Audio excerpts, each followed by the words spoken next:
बिस्मिल्लाहिर्रहमानिर्रहीम। कैसे हैं भैया आप लोग? रटना नहीं समझना है। Syntax book board first year chemistry, chapter number 6 states of matter solid, इसका पार्ट 11 हम करने जा रहे हैं।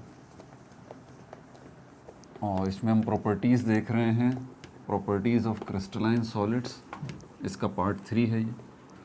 सिमेट्री को देख लिया, टाइप्स ऑफ सिमेट्री को देख लिया। अब अगली प्रॉपर्टी की तरफ चलते हैं, सॉलिड की।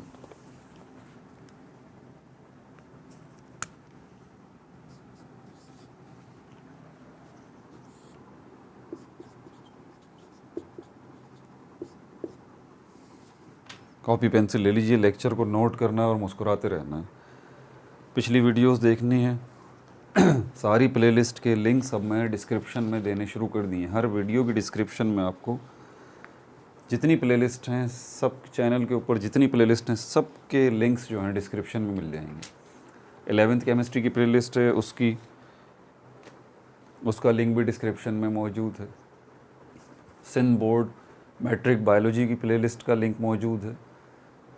Pakistan study matric Sindh board, उसकी प्लेलिस्ट का लिंक मौजूद है। जितनी हमारी ओल्ड बुक्स थी 9 मैट्रिक की, केमिस्ट्री, फिज़िक्स, मैथमेटिक्स, इनकी प्लेलिस्ट के लिंक्स मौजूद हैं। Basics of chemistry, basics of mathematics, basics of English, इनकी प्लेलिस्ट के लिंक्स मौजूद हैं। JST PST प्लेलिस्ट का लिंक मौजूद है।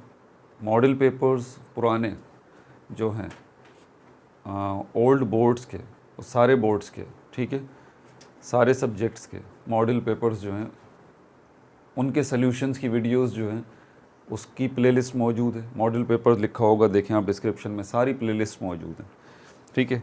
शॉर्ट्स की प्लेलिस्ट मौजूद है, टू द पॉइंट कॉन्सेप्ट जिसके अंदर मौजूद है। 1 मिनट के अंदर आपको जवाब मिल जाता है इस चीज़ का। वॉट सीरीज़ जो मैंने बनाई है पूरी, तो ये क्या है ये आपको उसमें पता लग जाएगा। तो ये सारे लिंक्स जो है वो मैंने दे दिए हैं। अब लिंक्स दे देता हूँ, प्लेलिस्ट के लिंक्स आपको डिस्क्रिप्शन में मिल जाएंगे डायरेक्टली, ठीक है भाई। अब ये बुक खोल लीजिए, इसका पेज नंबर जो है वो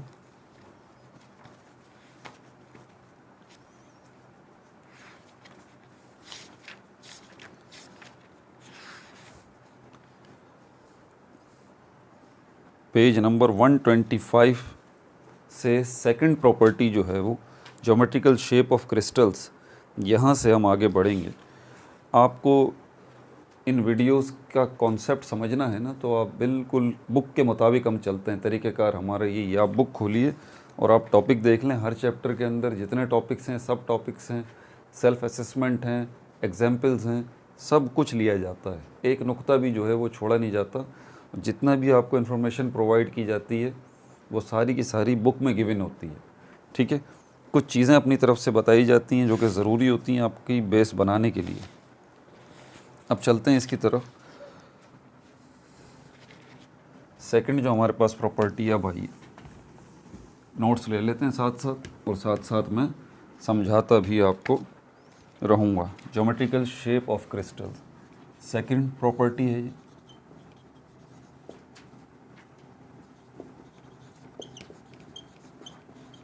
ज्योमेट्रिकल शेप्स ऑफ क्रिस्टल्स की ज्योमेट्रिकल शेप, ठीक है भाई। एक क्वेश्चन जब तक नहीं हो ना, तो बात कॉन्सेप्ट क्लियर नहीं होता। आपसे अगर कोई इसके हवाले से कोई पूछ लेता है, why crystals have any geometrical shape, any geometrical shape, या ज्योमेट्रिकल शेप, क्या वजह है एमरफस सॉलिड्स के मुकाबले में जो हमारे पास क्रिस्टलाइन सॉलिड्स हैं, उनकी कोई ना कोई ज्योमेट्रिकल शेप जो है वो लाजमी होती है। वो क्यूबिक होगा, वो रोम्बोहेड्रल होगा, वो ऑर्थोहेड्रल होगा, ऑर्थोरोम्बिक होगा, वो हेक्सागोनल होगा, वो रेक्टेंगुलर इन शेप होगा, स्क्वायर्ड इन शेप होगा। तो कोई ना कोई ज्योमेट्रिकल शेप जो है वो लाजमी होती है किसी भी सॉलिड, क्रिस्टलाइन सॉलिड की। ये क्यों है, वाई? इस वाई का जवाब जो है MCQs में क्वेश्चंस आ जाते हैं, साइंटिफिक रीजनिंग में भी आ जाते हैं। इसका जवाब ये है, they have unit cells, they have unit cells. जो क्रिस्टलाइन सॉलिड्स होते हैं वो किससे मिलके बने होते हैं, वो यूनिट सेल्स से मिलके बने होते हैं, ठीक है। Which have geometrical shape, which have geometrical shape. ये क्रिस्टलाइन सॉलिड है, ठीक है। अगर आप इसके अंदर देखें आप तो इसी की शक्ल के जैसी इसकी ज्योमेट्री है ना क्रिस्टलाइन सॉलिड की, इसी तरह की अंदर आपको ज्योमेट्री और नज़र आएगी। देख रहे हैं आप, छोटे छोटे, मतलब इतना बड़ा जो क्रिस्टलाइन सॉलिड है इसके अंदर ही आपको छोटे छोटे क्रिस्टलाइन सॉलिड बिल्कुल इस तरह के ही नज़र आएंगे। वो छोटे छोटे जो क्रिस्टलाइन सॉलिड हैं इनको हम यूनिट सेल कहते हैं। तो जैसी शेप असल में, जैसी ज्योमेट्रिकल शेप इस यूनिट सेल की है ना, वैसी ही पूरी की पूरी इस क्रिस्टलाइन सॉलिड की होती है, क्योंकि क्रिस्टलाइन सॉलिड बना किससे है, ये क्रिस्टलाइन सॉलिड जो है इन यूनिट सेल्स से मिल के बना है। बात समझ आ रही है आपको? तो ये है इसका जवाब कि दे have unit cells which have geometrical shape. तो यूनिट सेल्स जो हैं उनकी ज्योमेट्रिकल शेप है, इसीलिए जो क्रिस्टलाइन सॉलिड है उसकी भी ज्योमेट्रिकल शेप है, क्योंकि क्रिस्टलाइन सॉलिड जो है वो बना इसी से है, ठीक है भाई। एग्जाम्पल्स इसकी,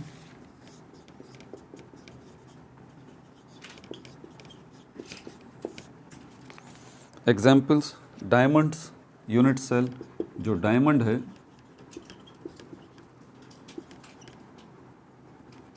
डायमंड्स,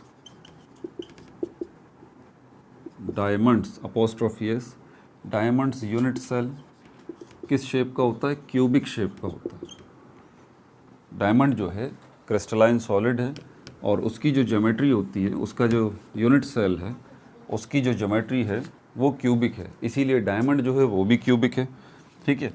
ग्रेफाइट दूसरी एग्जांपल है हमारे पास, ग्रेफाइट्स यूनिट सेल। अब ग्रेफाइट को आप देख लें जिससे पेंसिल की नोकें बनती हैं, ठीक है, वो भी क्रिस्टलाइन सॉलिड है ग्रेफाइट भी। तो कैसी शेप है ग्रेफाइट की, ग्रेफाइट की जो ज्योमेट्रिकल शेप है उसका नाम है हेक्सागोनल। अब ग्रेफाइट हेक्सागोनल क्यों है, क्योंकि ग्रेफाइट के अंदर देखें जो आपको यूनिट सेल्स नज़र आएंगे वो हेक्सागोनल हैं।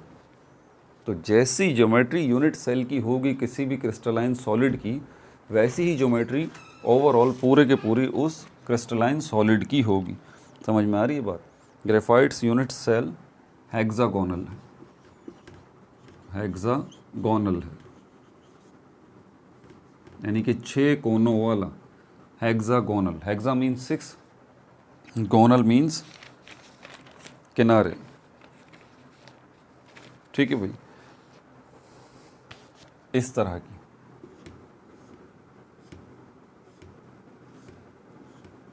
1 2 3 4 5 6 हेक्सागोनल ज्योमेट्री होती है ग्रेफाइट की। उसकी वजह क्या है, ग्रेफाइट के अंदर जो यूनिट सेल्स हैं उनकी ज्योमेट्री भी ऐसी ही है, हेक्सागोनल है। अच्छा, उसके बाद फिर अगली प्रॉपर्टी आ जाती है third, sharp melting point. Sharp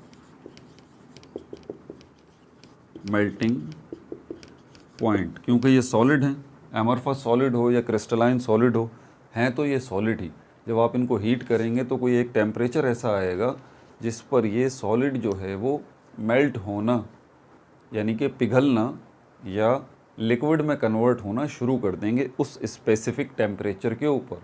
और उसी स्पेसिफिक टेम्परेचर को जिस पे सॉलिड जो है लिक्विड होना शुरू करते हैं, मेल्ट होना शुरू करते हैं, उसी टेम्परेचर को हम कहते हैं मेल्टिंग पॉइंट।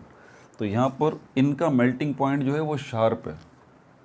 ग्रेफाइट को ही ले लें आप, ग्रेफाइट का जो मेल्टिंग पॉइंट है, अभी तो मुझे याद नहीं है, ग्रेफाइट का जो मेल्टिंग पॉइंट है, ग्रेफाइट के 10 टुकड़े आपके सामने 10 पीसेस रखे हुए हैं, हर एक पे आप अलग अलग तजुर्बा कर लें तो सब के ही आपको मेल्टिंग पॉइंट जो है वो सेम नज़र आएंगे। ऐसा नहीं होगा कि वो वेरिएट कर रहे हो आपस में, कि किसी का मेल्टिंग पॉइंट तो कुछ है, किसी का मेल्टिंग पॉइंट कुछ है। अच्छा, कुछ से मतलब ये नहीं कि बहुत ज़्यादा कोई डिफरेंस आएगा, ऐसी बात नहीं। मिसाल के तौर पर अगर 800 डिग्री सेंटीग्रेड है, मिसाल के तौर पे ग्रेफाइट का मुझे अभी याद नहीं आ रहा, तो 800 डिग्री सेंटीग्रेड ग्रेफाइट का है। ग्रेफाइट जो है क्रिस्टलाइन सॉलिड है। एक पीस को आपने चेक किया, तो इस टेम्परेचर के ऊपर ही ग्रेफाइट जो है ये मेल्ट होना शुरू हो गया। आप दूसरे पीस को ट्राई करेंगे, वो भी इसी टेम्परेचर पे मेल्ट होगा। तीसरे पीस को ट्राई करेंगे, वो भी इसी पे मेल्ट होगा। ये ख़ास चीज़ है क्रिस्टलाइन सॉलिड्स की कि उनके 10 पीस हों या 15 पीस हों या कितने भी ज़्यादा पीस हों, वो अपने उसी मेल्टिंग पॉइंट पर ही मेल्ट होना शुरू होंगे। ऐसा नहीं होगा कि ये तो 800 डिग्री सेंटीग्रेड पे हुआ ये वाला पीस और ये जो है वो 802 डिग्री सेंटीग्रेड पे मेल्ट होना शुरू हुआ है और ये 799 डिग्री सेंटीग्रेड पे मेल्ट होना शुरू हुआ। वो ऐसा नहीं मिलेगा आपको। ऐसा सिस्टम आपको मिलेगा एमरफस सॉलिड्स के अंदर कि उनका जो मेल्टिंग पॉइंट है ना वो शार्प नहीं है। ठीक है, तो हमारे पास बहुत सारी मिसालें हैं, रबर है या प्लास्टिक है, इसी तरह की बहुत सारे एमरफस सॉलिड्स हैं। तो उनको जब आप मेल्ट करेंगे तो आप देखेंगे कभी तो ये इस टेम्परेचर पे मिसाल के तौर पे मेल्ट हो जाएगा। दूसरे टुकड़े को तजुर्बे के तौर पे लेंगे आप, एक और पीस लेंगे आप उसी एमरफस सॉलिड का, उसका मेल्टिंग पॉइंट चेक करेंगे तो ज़रा सा फ़र्क आ जाएगा। फिर तीसरा पीस उठाएंगे, उसका मेल्टिंग पॉइंट चेक करेंगे तो ज़रा सा फ़र्क आएगा। ये जो वेरिएशन आपको नज़र आ रही है ये आपको एमरफस सॉलिड्स में नज़र आती है, राइट। और बाकी क्रिस्टलाइन सॉलिड्स के अंदर ऐसी कोई वेरिएशन नहीं है। ठीक है, क्रिस्टलाइन सॉलिड्स का मेल्टिंग पॉइंट शार्प होता है। अब इसका समझा दिया मैंने, अब इसके पॉइंट नोट कर लें।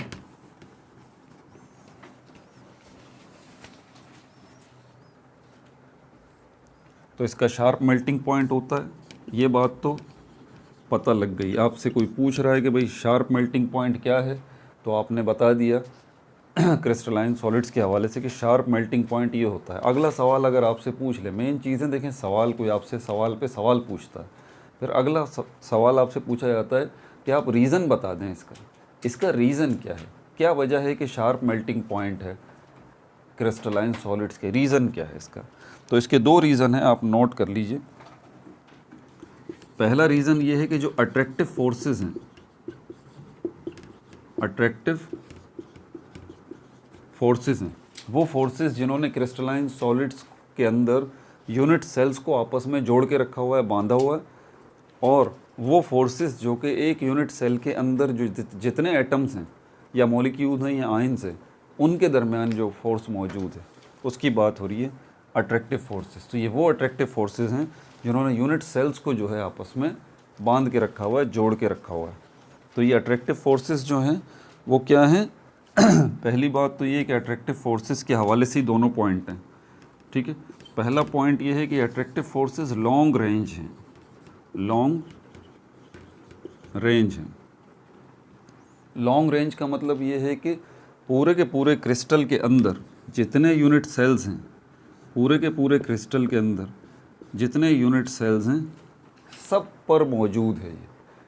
ऐसा नहीं कि बीच में कोई यूनिट सेल है तो वहाँ पर अट्रैक्टिव फोर्स नहीं है, ठीक है, और ये वाला यूनिट सेल है यहाँ पर अट्रैक्टिव फोर्स मौजूद है। अच्छा, अट्रैक्टिव फोर्स के ना होने का तो खैर चांस ही बहुत कम होता है।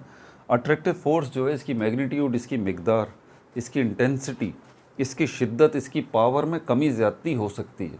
समझ में आ रही है बात। तो पहली बात तो ये है कि क्रिस्टलाइन सॉलिड्स के अंदर जितने यूनिट सेल्स हैं उनके दरमियान जो अट्रैक्टिव फोर्स है वो लॉन्ग रेंज है, बहुत बड़ी रेंज में वो बिखरी हुई हैं, बहुत बड़ी रेंज में वो फैली हुई हैं अट्रैक्टिव फोर्सेस क्रिस्टलाइन सॉलिड्स में। दूसरी बात ये है कि सिर्फ पूरे क्रिस्टल के अंदर सारे यूनिट सेल्स के अंदर ही ये अट्रैक्टिव फोर्सेस मौजूद नहीं हैं, बल्कि वो यूनिफॉर्म भी हैं, यूनिफॉर्म भी हैं। यूनिफॉर्म से मतलब ये है कि एक ही जैसी शक्ल की हैं। ऐसा नहीं है कि यहाँ पर जो अट्रैक्टिव फोर्स है उसकी मैग्नीट्यूड थोड़ी है तो यहाँ आने के बाद अट्रैक्टिव फोर्स जो है इस सेल में इन दोनों के दरमियान जो अट्रैक्टिव फोर्स है वो थोड़ी वीक है, इन दोनों के दरमियान जो अट्रैक्टिव फोर्स है वो थोड़ी स्ट्रॉन्ग है, इन दोनों के दरमियान जो है वो इन दोनों से ज़्यादा स्ट्रॉन्ग है। ऐसा सिस्टम नहीं है। यूनिफॉर्मिटी आपको नज़र आएगी अट्रैक्टिव फोर्सेस में। सेम फोर्सेस, सेम मैग्नीट्यूड की फोर्सेस पूरे क्रिस्टल में सारे यूनिट सेल्स के दरमियान मौजूद होगी और लॉन्ग रेंज होगी। ये है रीज़न इसका शार्प मेल्टिंग पॉइंट का। अब जो अगला हमारे पास प्रॉपर्टी आ रही है वो है क्लेवेज प्लेन की। इसके ऊपर मैं तफसील से पिछली वीडियो में बात कर चुका हूँ, यहाँ पर तो हम सिर्फ इसके नोट्स ही लेंगे।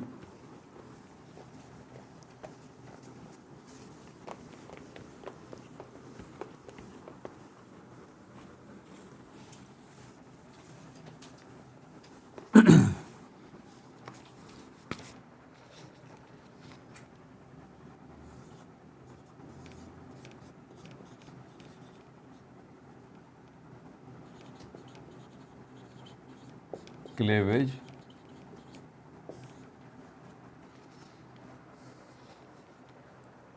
क्लेवेज प्लेन को समझने से पहले आप क्लेवेज को समझ लें। क्लेवेज क्या है, व्हाट।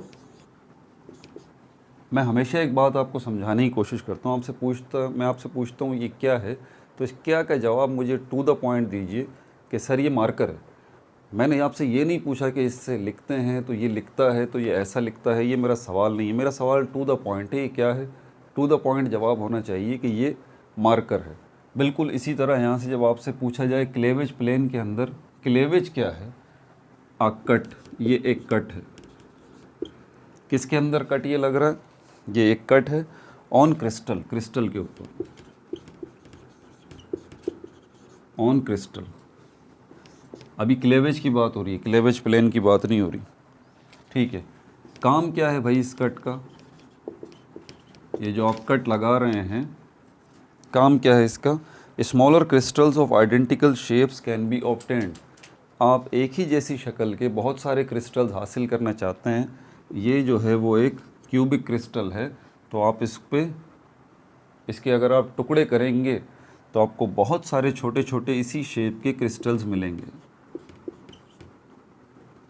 एक ही जैसी शक्ल के होंगे, एक ही जैसी साइज़ के होंगे ये छोटे छोटे क्रिस्टल्स। तो ये एक बड़ी ख़ास क्वालिटी है क्रिस्टल की। तो काम क्या है इसका, क्लेवेज का जो कट आप लगा रहे हैं, लेकिन ये आपको इस तरह के छोटे छोटे क्रिस्टल्स जब भी मिलेंगे ना, जब आप इस पर कट लगाएंगे, ठीक है। तो क्लेवेज क्या है, एक कट है जो कि आप क्रिस्टल पर लगा रहे हैं। इसका फ़ायदा क्या है, smaller crystals, smaller crystals of identical shapes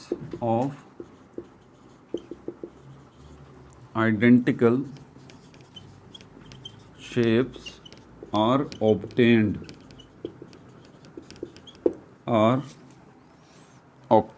अब चलते हैं इसकी तरफ। ये क्लेवेज प्लेन क्या है, क्लेवेज प्लेन को मैंने आपको लास्ट टाइम भी बताया था। प्लेन क्या होता है, प्लेन हमारे पास 2 डायमेंशनल सरफेस होती है। सरफेस वैसे 2D होती हैं, 2 डायमेंशनल, जिनकी लंबाई और जिनकी चौड़ाई होती है। अब यहाँ पर ये क्रिस्टल है, क्यूबिक क्रिस्टल है, ठीक है। इसका टॉप भी है, बॉटम भी है। जैसे एक बॉक्स नहीं होता, left right front back top bottom, 6 sides हैं इसकी, 6 फेसेस हैं, ठीक है। तो जिस फेस पर आप जो है, अब ये 6 फेसेस जो है ना इस बॉक्स के, इस क्यूब के 6 फेसेस जो हैं, सामने का, लेफ़्ट राइट अप डाउन, ये 6 फेसेस जो हैं, तो इनमें इस क्रिस्टल से अगर आप बहुत सारे क्रिस्टल हासिल करना चाहते हैं तो फिर आप क्या करेंगे, इसका तरीका ये है कि फिर आप जो है वो इसके टुकड़े करेंगे, इसके पीसेस करेंगे। यहाँ से आपको क्लेवेज जो है वो, या कट जो है वो मारना है। अब कट जो आप मारेंगे वो किसी ना किसी फेस के ऊपर ही मारेंगे ना, क्योंकि ये पूरा ये क्यूबिक क्रिस्टल जो है ये 6 फेसेस से मिलके बना है, 6 साइड से मिलके बना है। और हर फेस, हर साइड असल में एक प्लेन ही तो है, क्योंकि हर साइड, हर फेस की लंबाई भी है, चौड़ाई भी है, ठीक है। तो आप जो कट लगाएंगे वो किसी न किसी प्लेन पर लगाएंगे, तो उस प्लेन के ऊपर जो क्लेवेज बनेगा, क्लेवेज का मतलब कट होता है, तो उस प्लेन के ऊपर जो क्लेवेज बनेगा उसको हम कहते हैं क्लेवेज प्लेन। क्लियर हो गई ये बात। अब जो कट लगेगा वो असल में ऐसा नहीं लगेगा जैसा आपका ख्याल है। जिस तरह की एक बॉक्स की साइड है ना, 6 साइड्स होती हैं बॉक्स की, ठीक है, up down left right front back, ये 6 साइड्स होती हैं। तो जो आप कट लगाएंगे, जो आप क्लेवेज बनाएंगे किसी प्लेन पर, तो वो क्लेवेज की भी तो कोई शक्ल होगी ना, उस कट की भी तो कोई शक्ल होगी। तो उस कट की शक्ल बिल्कुल प्लेन जैसी होगी, जस्ट लाइक दिस। ये यहाँ से मिसाल के तौर पे ये इस तरह से ये रेगुलर जो है वो आपको कटिंग नज़र आएगी, रेगुलर कटिंग नज़र आएगी बिल्कुल। आप देखें ऐसा सिस्टम नहीं है कि यहाँ से आपने इसको काटा है तो ये कुछ एक शक्ल तो यूँ बन गई और दूसरी शक्ल जो है वो यूँ बन गई। ये जो आपको दो पीसेस मिले हैं ये वो नहीं है, ये क्या है, ये वो नहीं है जो आपको यहाँ पर नज़र आ रहे हैं, बिल्कुल प्लेन। तो इस तरह से आपको क्रिस्टल्स के अंदर मामला नज़र नहीं आएगा, बल्कि इस तरह से आपको दो क्रिस्टल्स मिलेंगे, इस तरह से क्लेवेज लगेगा, इस तरह से कट लगेगा कि बिल्कुल स्मूथनेस आपको नज़र आएगी। समझ आ रही है बात? तो इसको हम कहते हैं क्लेवेज प्लेन, और इसी की मदद से असल में आप बहुत सारे आइडेंटिकल जो है वो क्रिस्टल्स जो है वो हासिल करते हैं। तो ये चीज़ है कि यहाँ पर क्लेवेज प्लेन तो है, ऐसा कटाव तो है जो कि स्मूथ है, जो कि प्लेन है, लेकिन एमरफस सॉलिड्स के अंदर आपको ऐसा नज़र नहीं आएगा, इर्रेगुलरिटी नज़र आएगी एमरफस सॉलिड्स में। तो ये भी एक प्रॉपर्टी है।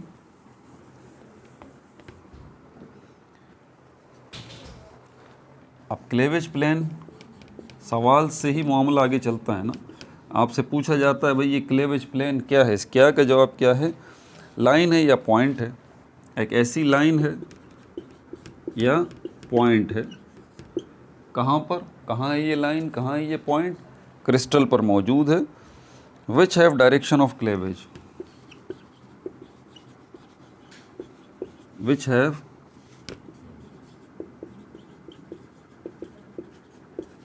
डायरेक्शन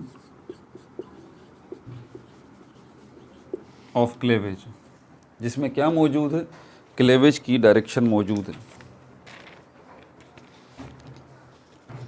अगला जो है अब हमारे पास एक पांचवी छठी प्रॉपर्टी है क्रिस्टल ग्रोथ की।